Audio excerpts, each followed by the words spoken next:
Richard Haass has seen the global international order from vantage points that few have shared. A former U.S. diplomat, he was an advisor to U.S. President George H.W. Bush, served as principal advisor to U.S. Secretary of State Colin Powell, was a special envoy to Northern Ireland, and has been president of the Council on Foreign Relations for almost a decade and a half. So, when he publishes a new book titled A World in Disarray, American Foreign Policy and the Crisis of the Old Order, it is surely an analysis to be taken seriously. And we are pleased with that to welcome Richard Haass on the line from New York, New York, for more on his assessment. Dr. Haass, great to have you on TVO again. How are you tonight? I'm doing great, Steve. Thank you. Glad to hear it. I would just like to start with a nice, neutral, open-ended question, a table setter, if you would. How would you characterize the Trump administration's handling of U.S. foreign policy so far? Well, it's, if I were grading it, I'd say incomplete. They've been in office for less than 2 months. You really can't even speak about an administration. There's nobody with the Secretary of State at the State Department. There's nobody with the Secretary of Defense on the civilian side at the Pentagon. Not a lot of people at the National Security Council.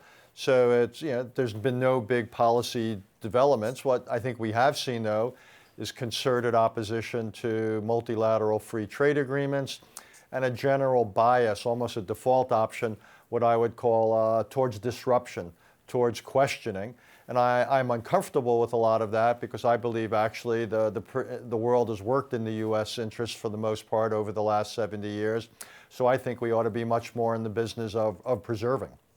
I think we all understood what he meant when he said America first as it relates to domestic policy. But when you heard that expression used, presumably he has the same approach to foreign policy. What do you infer it to mean? It left me uncomfortable. For 70 years, the United States has been active in the world. We've contributed quite a lot to it, not as an act of charity or philanthropy for the most part, but as a hard-headed policy of self-interest. It's based on the understanding that what happens in the world doesn't stay there, but the consequences of instability ultimately find their way to travel here to the United States. And we learned that the hard way in the first half of the 20th century, given the 2 world wars. And now, given globalization, there's any number of things that can happen in the world, from terrorism to computer hacking to outbreaks of infectious disease to climate change, that can have adverse consequences for the United States. So when I hear America first, I worry, because it suggests to me too narrow of a lens or too narrow of a prism through which to judge the world. And I also think it doesn't, you could probably tell me better, but I don't think it resonates well other places. People don't like to think of the United States as so narrowly calculating. They like to think of the United States as a country they can count on and depend on. And I'm worried that this will lead others either to defer to their most powerful neighbor, or that they'll simply start to take matters into their own hands. And that's a prescription for less American influence and less stability. Well, to be sure, it has captured the attention of many Canadians, especially at the highest levels of government, because, of course, we've got so much trade going over that border every day, and it is the longest, we hear this all the time, the longest undefended border anywhere in the world. But we wonder whether you think it means a return to isolationism and, in fact, a kind of a divorce from the rest of the world. I think that's too strong. I don't think the United States could really be isolationist if it even wanted to. There's just too many ways we touch the world and are touched by it. But I do think it has added a large degree of unpredictability. And there'll be some areas where we'll do less. There might be some areas where we do more. There might be a lot of areas where we do different things or do them differently. So to me, the best way to understand this administration so far, at least, is not that it's isolationist, but that it's much more unpredictable, and its bias is not towards continuity. It's much more towards disruption. I note that you quote Henry Kissinger in the book saying the following: "The momentum of global upheaval has outstripped the capacities of statesmanship." Now, when Henry Kissinger throws in the towel, I think we have to pay attention. Do you agree with him that it's that dire? I wouldn't say he threw in the towel, but I think he's issued the warning. And I think it is serious. That's why I called this book A World in Disarray. And I hope one day I don't have to write, or nobody has to write, a book called A World in Chaos or Anarchy. But the trends are not good. It's not simply a snapshot on the world, but compared, say, to 20 or 25 years ago when the Cold War ended, things that have not gone well. Look at Europe. It used to be the most stable part of the world. Now it's anything but. The Middle East has unraveled in any number of ways. In Asia, we've got to worry about all that North Korea might be up to with nuclear weapons and missiles, not to mention a rising China. You've got problems about how to regulate or manage the rules of cyberspace. I could go on and on. So yeah, this is a world of considerable disarray. The questions are increasingly greater or more numerous than the answers. And to that mix, again, at the risk of repeating myself, we've now added a large degree of unpredictability about the country, my own, the United States, which at least up to now has been the stabilizer. And my own view is without the United States as a stabilizer, things will go from bad to worse. The president temperamentally doesn't seem to be a stabilizer. That is not a word that I think one uses in relation to Donald Trump. But do you think he has at least surrounded, you're laughing, I'm glad you're laughing, has he at least surrounded himself with people, though, who appreciate the importance of a stable world? I think some of the people, when I look at someone like the Secretary of Defense, General Mattis, when I look at the Secretary of State, Rex Tillerson, I look at H.R. McMaster, the new National Security Advisor. These are people within the traditions of American foreign policy. The President himself, though, is something, I guess I'd say, of an outsider on all this. And I look at people like Steve Bannon, the chief strategist, and these are, again, disruptors. These are not people who, to use a football analogy, these are not people who hover around midfield. These are people more who hover around the 10-yard line or even the end zone. And again, I realize I'm pretty traditional. I represent something of the foreign policy establishment here, but that leaves me uneasy. In which case, let's get a good definition on the record right now. When you talk about a world that follows a particular world order, what is that in fact a reference to? When I speak of world order, I essentially mean a world where those who are either desiring to change things dramatically, one way or another, that they won't use force to do it. You know, world order is about a balance of power, but it's also about commonly accepted rules about what ought to be the operating system of the world, how ought it to be set and changed. And the more there is a balance of power, the more there is a consensus about the rules, the more order you have in the world. And the opposite is also true. The less you have consensus, the more that those who don't like arrangements, don't like the way the map is drawn, feel they can change it with military force and get away with it, by definition, the more disarray or disorder you have. And at any one moment in history, there's always a balance between the two. And again, what worries me is the trends are away from order, more towards disorder. Let's pluck another quote out of the book here, and then I'll get you to comment on that, because you go all the way back to the post-Napoleonic era, 200 years ago, in saying, in the words of one historian, the concert of Europe, quote, had a deeply conservative sense of mission. Based on respect for king and hierarchy, it prioritized order over equality, stability over justice. In your view, are those still the world's priorities? I think they need to be. It's not exclusive. Like everything else in life, it's a question of proportion or degree. But yeah, I would say stability in an age with nuclear weapons, with terrorists and the like, has to be the priority. Or say in the relations, say with a Russia or a China. I think what ought to be our priority is to shape their behavior beyond their borders more than to try to change their domestic political nature. I mean, don't get me wrong, it's not that I wouldn't like Russia or China to be more open, to be more democratic, to be more market-oriented, but I think our ability to make them so is quite limited. And in the meantime, they're in a position to cause all sorts of havoc in the world by what they do or don't do. And that ought to be our priority. In the case of Russia, we don't want to see it keep doing what it's done in Ukraine. We don't want to see it testing the NATO commitments. We don't want to see it invading any NATO countries. We don't want it to continue using force indiscriminately in places like Syria. Case of China, we don't want to see it use force to change the situation with Taiwan or the South China Sea. We want China to help us deal with the North Korean nuclear and missile challenges. So all I'm saying is these have got to be our priorities rather than to try to essentially turn these places into Jeffersonian democracies. Would you go so far as to say those priorities have fallen apart? I don't think they've fallen apart. I don't think we've necessarily done enough to make good on them. But I think the bias of American foreign policy has been what I would call realism, what others would call realism, essentially to focus on the foreign policies of others. Where I think we've got it wrong in some cases is how we've gone about it. What do you think motivates the disruptors around Donald Trump to be more interested in disrupting as opposed to maintaining a world order? It's an interesting question. I think it's largely in part their take on history. I think they look at what they see as the costs of American foreign policy, all that we've spent on defense or in various wars, and they say it hasn't been worth it. To use a business analogy, they would say our return on investment hasn't justified the investment. I think they're absolutely wrong. When I look at everything we've spent on foreign policy in support of allies and the like, our commitments in Europe and Asia, I think we've got a lot to show for it, from the avoidance of conflict to where we've discouraged others from, say, developing their own nuclear weapons. So I think people who are disruptors underestimate the benefits from what we've done. I think they exaggerate the costs of what it's taken. If you look at everything we're spending on defense, it's only a fraction, say, of the percentage of our GDP that we spent during the Cold War. And I also think they're simply off in their analysis of what would take the place of what we now have. It's like from people, for example, who say they favor Brexit or favor the dissolution of the European Union, I go, are you sure you really want to do this?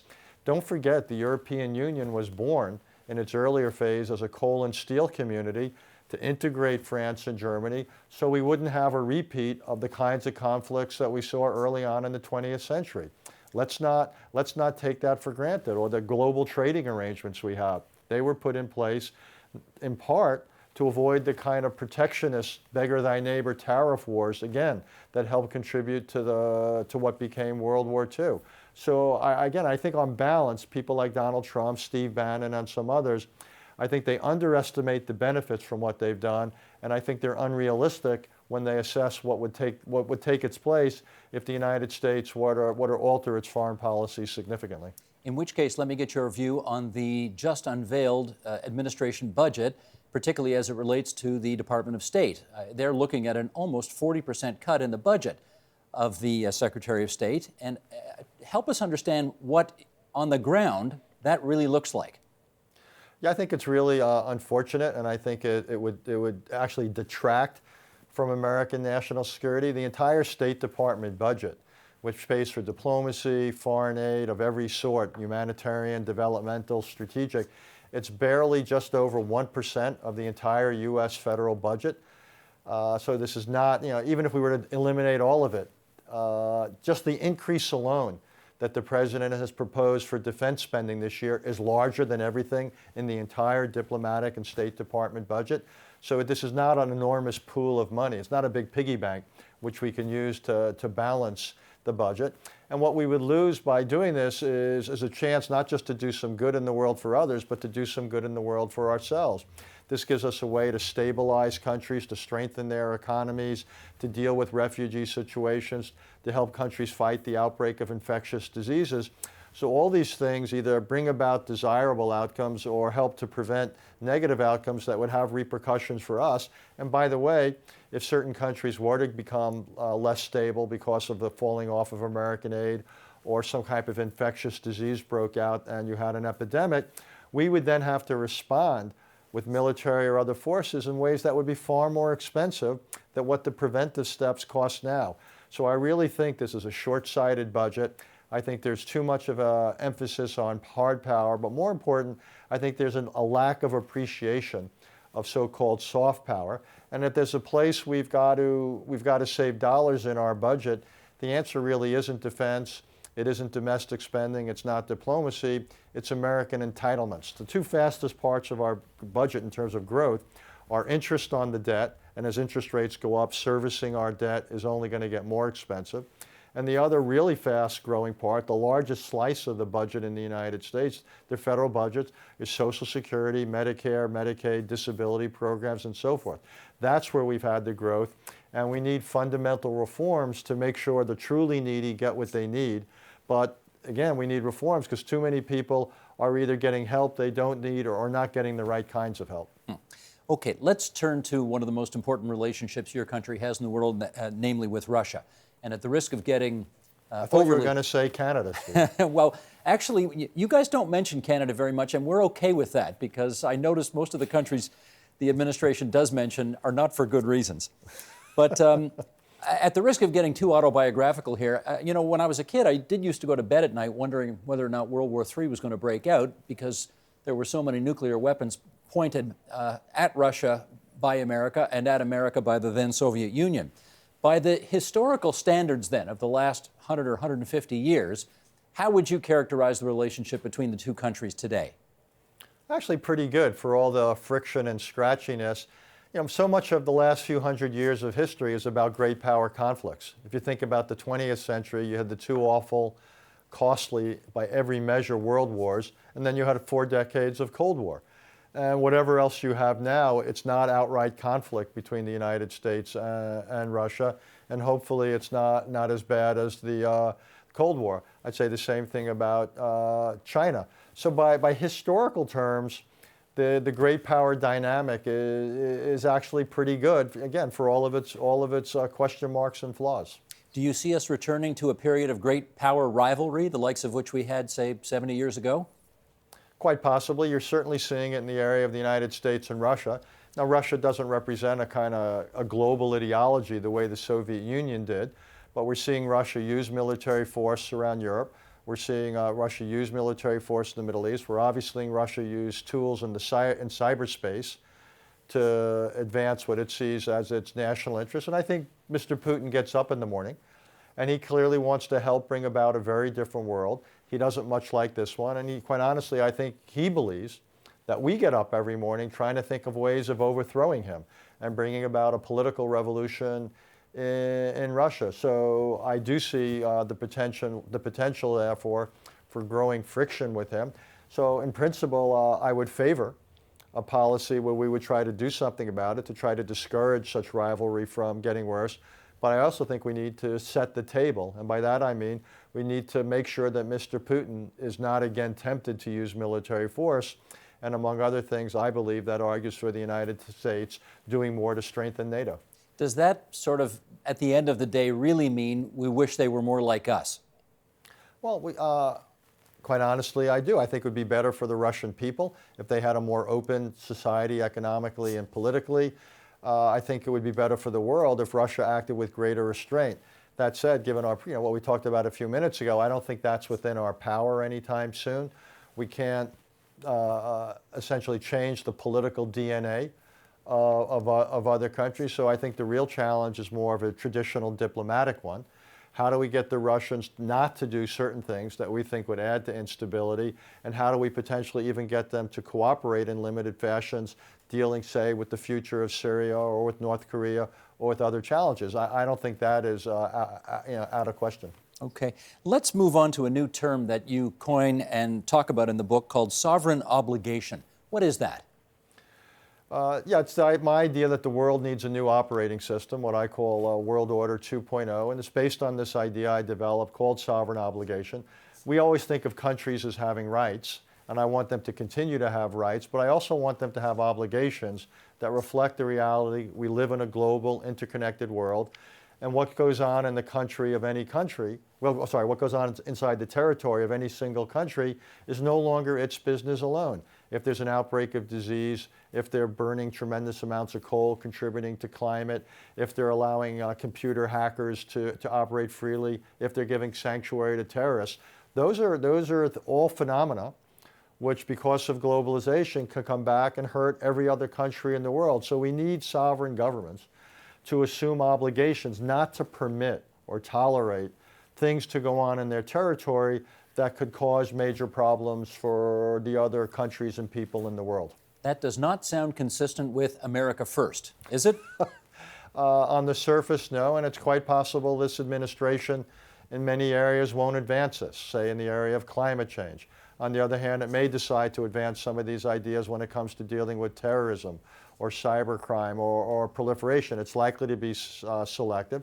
That said, there's no reason why a government like Canada's or several of the European countries couldn't advance these ideas where they thought, where they were prepared to sign up to certain obligations and thought it would be in the interest of other countries to adhere to them as well. And also, I'll be honest with you, a lot of these ideas are going to take time to take hold. That said, I think it's inevitable.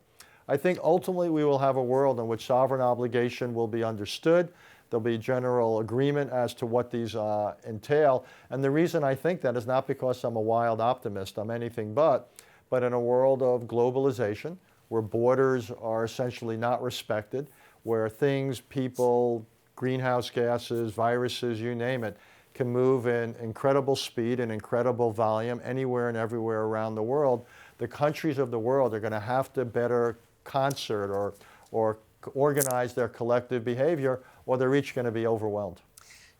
Dr. Haass, you've lived in New York a long time. You ever met Donald Trump? Met him several times. Years ago, I met him in the context of playing golf. During the campaign, he asked if I'd come by and meet with him, so I sat down and met with him to talk about foreign policy. More recently, we had a conversation over the phone. I don't mean this in a facetious way. I don't want to sound like a smart aleck at all. I mean, the man is a property developer, obviously, and therefore would not, over the previous decades in his life, necessarily have had an opportunity to have a great deal of knowledge about foreign affairs. But now that he is where he is, do you trust his ability to learn on the job?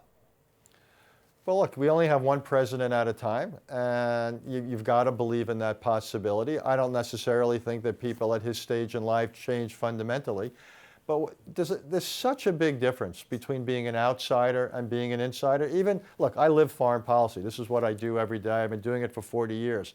Yet I'm painfully aware of the difference in granularity or detail between how I deal with foreign policy in my current life as an outsider and how I dealt with it when I worked at the White House or worked at the State Department or the Pentagon. You can't help but absorb an awful lot of information and detail and awareness of the consequences of everything you do and don't do. So my guess is Donald Trump has already evolved significantly, and he has much to evolve yet as he gets exposed to more and more situations, more and more world leaders. Like, for example, tomorrow he's meeting with the German Chancellor. Next month he's going to have a meeting with the leadership of China. And also at some point he's going to be faced with crises. He has not had a real crisis yet, and that's going to happen. Mm-hmm. And no administration, no president emerges unchanged from his first crisis. We do know, I mean, he famously said, when asked, where do you get your information about foreign policy, he said, you know, I watch the shows. So I wonder whether when you're on other programs opining, you know, does he ever send you a tweet afterwards saying, that was interesting, or let me hear more about that, or that kind of thing? Well, again, we had a conversation the other week, in part because of what I said on one of the shows. No, look, I'll be honest with you, Steve, I'm aware of it. When I'm on certain shows, I don't know for sure, but at least there's the possibility that the president or some people around him are watching.